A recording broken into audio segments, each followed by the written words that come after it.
We are presenting you with our application to build the Forum for Food Production in the World and the Culinary College for Humanity. And it's a special introduction to the Agriculture Land Commission, who I have respected since the day I came here 35 years ago, and I was told, Steve, look around.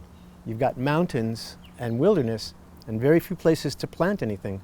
If you make a 8.5 by 11 graph of all of Canada, you have maybe 1.5, maybe 2 squares of that whole graph. That's agriculture. And we need to respect that. And the Agricultural Land Commission, I want to work with them. That's the purpose of this whole idea, is education, so that there's real appreciation of what we have. And that is astounding, what we have here. Magnificent growing conditions. We can be a model to the whole world and produce a lot of food here too. This venture that we are proposing is what is needed to make it all happen.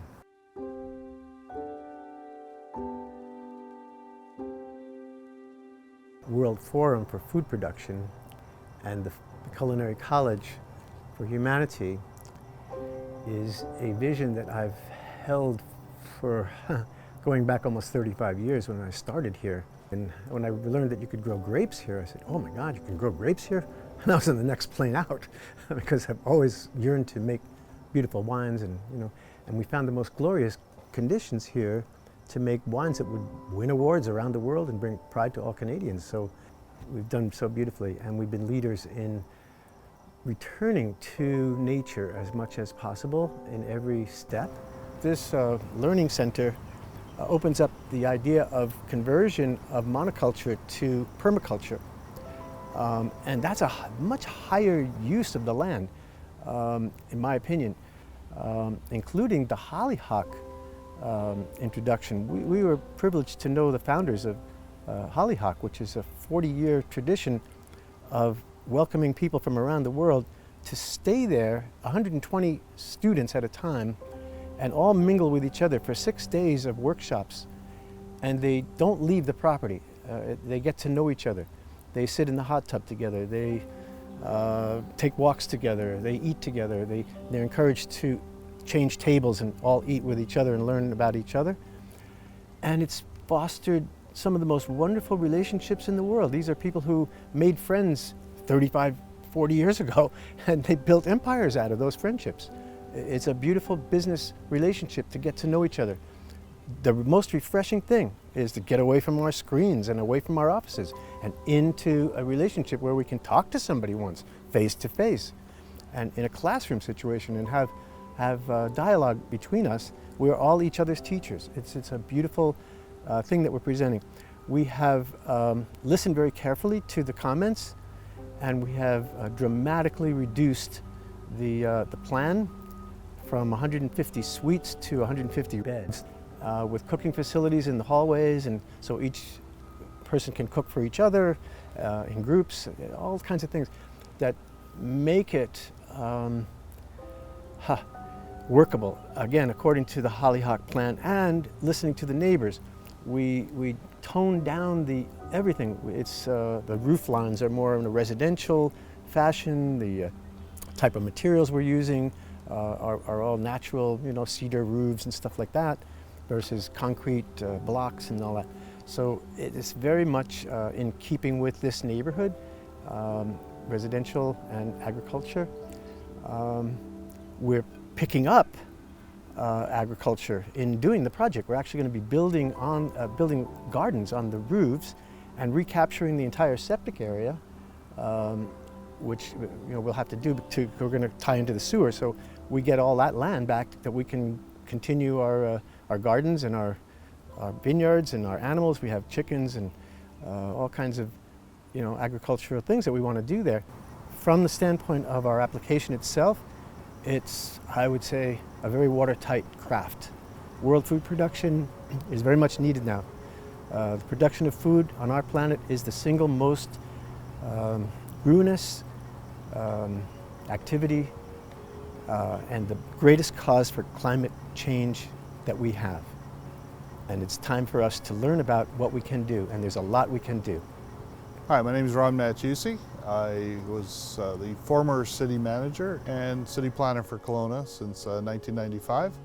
I know an awful lot about agriculture because part of my job was to work with the agricultural industry and preserve this great farmland, which is probably the greatest asset that Kelowna has. Well, you know, I've known the Sipe family since 1995 and have had worked with them over the years. And you know, one of the things I came to recognize is they always were pioneers. They were pioneers on how to grow the grapes. They were pioneers on organic farming. They were pioneers on how to make the wine, how to sell the wine. You know, I think they really did set the standard, and I think once again, as pioneers, they're breaking new ground, literally, on a project that takes everything they've done for the last 20 years and enhance it. It's sort of the next step, and the next step is this college, which I think will be an asset for not only Kelowna and the Okanagan, but for Canada and the world, because you know, why wouldn't you do something like that right here? It's the perfect place. I think one of the things that this project has is, first off, it has a family that's been in the business for a long time and has been part of the agriculture, and again, pioneering various forms of agriculture and organic in particular. And you know, they've proven themselves. This is not someone just entering this field and with grandiose ideas. These are people that built it from the ground up. And I think for me, as a person who spent the last 35 years trying to preserve agriculture on behalf of the Agricultural Land Commission and the citizens of Kelowna, I think this is a great addition. I do not see anything but benefits by allowing this to happen for agriculture for the future. Welcome to Summerhill Vineyard, future home of the Culinary College for Humanity. This vineyard has been organic since my parents moved our family here in 1987 and planted the vineyard to winemaking grapes. Since then, we've developed some really amazing organic systems that have actually helped to revolutionize the organic industry in the Okanagan Valley and even around the world. We developed something that people now call regenerative agriculture. They used to tell us you had to spray herbicides or till underneath the vines, and you can see now that we leave a ground cover with a lot of diversity in the ground cover, and that's to create an ecosystem on the farm, so that it's not just sort of a monoculture of grapes, but it's a vineyard ecosystem where grapes are the keystone species. Here in my hand you can see this is mostly from production. You can see the grape seeds in here and the stems and the stalks. We've also got the landscaping waste. We got all the stuff from the bistro. If you eat in our restaurant, you don't finish your plate, we'll scrape it into a compost bucket and bring it down here. And also all of our neighbors' horse bedding, our own chicken manure, everything comes down here. And this is the stomach of the farm. This is incredibly important to farming in harmony with the earth, is recycling nutrients. And this creates organic matter in our soils, and that allows a living soil. Nutrients and water are able to stay there in our sandy silt, glacial lake bottom soils. Kelowna is surrounded for 200 miles in every direction by wilderness. This is an amazing place in the world. This valley can support growing of almost everything. And that's a treat right there. It's unique and beautiful. So it'll be a school of vast dimension and potential. When we first announced the intention to have the Culinary College for Humanity, it was amazing. The response was huge. Within 3 weeks, we had a class of 15 students. Our chef, Jeremy Lipin, who is a teacher of culinary arts at the college,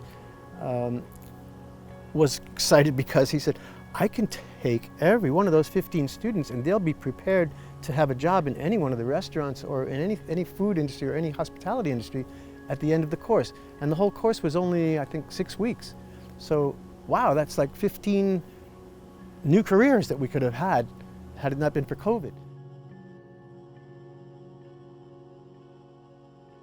The school and the farm is the classroom. I've been a culinary arts instructor for 11 years. We always buy whole animals, rather buying whole chickens and breaking them down, whole ducks, breaking them down. We actually buy whole cows. And then they go to a plant, they get processed for us, the whole cow comes in, and then we just rotate that through our menu, through features, through specials, through this, so nothing from that cow is wasted. We're not one of those places that just wants a strip loin or a tenderloin on their menu. We want to be able to just serve a whole animal, because if you just have tenderloin, how many animals have to be processed just to bring us tenderloin? You're doing the animal injustice. So we want to make sure that, you know, anything that we do justice to the animal, we do justice to the abattoir, and we do our part, and we're responsible in not wasting pieces of whole animals. Summerhill Vineyard, the whole thing is pretty close to 80 acres, and almost a quarter of it is given over to nature preserves. We invite nature in, we work with nature, and we take nature as our teacher. We know that we don't understand all of the complex interactions that happen in nature, in an ecosystem, in the soil. It's something humans are just really starting to learn about scientifically. This is what we really want to share with the world, and the conversation that we really want to have. It's a very important conversation to have. The way we produce food is an enormous way that we interact with the earth. We have a huge impact on the earth by producing food for ourselves. And right now, our food system is industrialized and international and corporate. And what a world it would be to have a regionalized human food system. We just learned with the coronavirus that getting your supply chains regionalized is extremely important. We know that living in harmony with the earth is extremely important, and something that humanity is learning how to do. We're getting better all the time. And this is our vision for the future of humanity and the way we produce food. And we want to help that vision manifest on planet Earth for our civilization, so we can be happier, healthier, more successful, more spiritually connected, and a better society. And this is a beautiful place, the Okanagan Valley. We believe people will come here from all around the world to learn and to be inspired and to take their learnings home with them. There'll be like courses for like the everyday person. So you're going to come here, you're going to sign up for a 3, 5, 7-day course, and you can take multiple courses throughout that. But through those courses, we're going to teach you how to like zero waste cook. We're going to teach you how to shop properly for groceries. Like, you look at stats in Canada that 35 to 40% of groceries that people buy are wasted. In this particular situation, you've got a college that's going to be teaching people about the importance of sustainable food production, actually located in a biodynamic and organic setting of the vineyard itself. You can't ask for a better situation for that. In terms of siting, you've got an issue of context with the surrounding neighbors itself, but the college has been planned very carefully to be on the downhill slope of Chute Lake Road, so the visual impact from Chute Lake is minimal, if at all. And from Lakeshore Road below, it's set way back from the road itself, and the visual impact is minor as well. So from a contextual perspective, there's very little, if no, impact on the surrounding community. So what we really did is we've lessened the volume, we've lessened the scale, and we've created an interesting roof line with a combination of low slope pitched roofs to really fit in with the topography, with the background mountains. It's all about a visual integration into the site. The legacy will be that we've elevating the human condition with respect to food production, with respect to greenhouse gases, with respect to preserving and living in harmony with nature. The other consideration, and obviously, is the transportation impact of a college. It's perception that would generate a fair bit of traffic. But again, because it is developing on sustainable context, the intent is to bring people in by the electric vehicles, shuttles from the airport, from downtown, many times a day. We're talking about coming in once. The other aspect is that it's a self-sustainable development itself, in and of itself, in that once you're here, everything you need is on site. The building itself is actually an example of how to incorporate sustainable food production into architecture. Trying to educate urbanites as far as where does the food come from. Some would say, well, it's Safeway or Costco. I mean, they just go down to the store. They have no idea.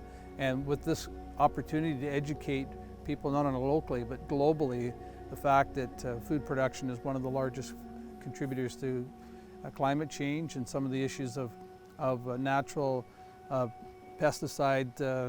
pesticide management and all the natural calamities that are taking place in the world. I think that there's no better time, no better place. This is the Makwala Memorial Kikuli. Very grateful that my dad, some of the first relationships he made when our family moved here in the 80s was with the Derrickson and Hall family from the West Bank First Nation, and we built this together with them here.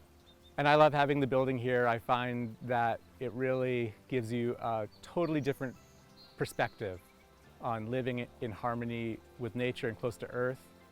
And I think that's a perspective that is really useful for our civilization at this moment. You know, there's got to be a better way. And this is it. This is it. If we teach communities to really look at their own backyards to see what they can do on their own responsible level and hold themselves accountable to the land, to the rooted ones, to the flyers, to the swimmers, and to the other walkers of this earth. If we can position ourselves in relationship with those things, with our brothers, our relatives, then it becomes a different story. Then you begin to share that familyness, that relationality. It's not just an object for sale. It becomes an essence and a spirit that you're connected with. And as relatives, we have a responsibility to one another to think about the next person. And this is our way of doing that. It's our way of relating in a beautiful way to show care, to show honesty, to show, humility, to learn from one another even, to show all the beautiful teachings and principles of life and to really exude that onto one another. So as an Indigenous woman who's experienced the legislations that suppressed our people, as in so many ways, from the 60 scoop to residential school to the reservation system and all of that, this is a wonderful opportunity for Indigenous people to come together, to join together, to learn together, to share together. The Culinary and Agricultural College project couldn't come at a better time for our Indigenous people because of the healing that's needed, but also showing a better way of life for everyone. Because we need to understand how we can coexist in a better way and involve our youth, involve all those people that are ready now for that big change in their life. And this will present a change because it presents some opportunities to eat better food, to be more fit, to be able to understand more about, what healthy medicines and plants and foods are, and also how to work together. That's an important another dimension of this project, is you have a lot of people from different walks of life working together to realize a new way, a new era, a new path for us all. It would put Kelowna and British Columbia on the map as the culinary capital of Canada. We have a wonderful international airport here. It would bring in people from all over the world who would recognize what we have here, that no one else really has what we have. All of these combinations make Summerhill a very enchanting place to be. It's time to acknowledge before it's too late. So what's your vision of the future and the way we feed ourselves? Is it the road we're on, where our food is produced by huge corporations, trucked and shipped around the world, wrapped in plastic? Or is it a future that's regional and human-based? And if we're going to change the road we're on, and we're going to change our future, how are we going to get there? And those are the questions that we want to ask at the Culinary College for Humanity.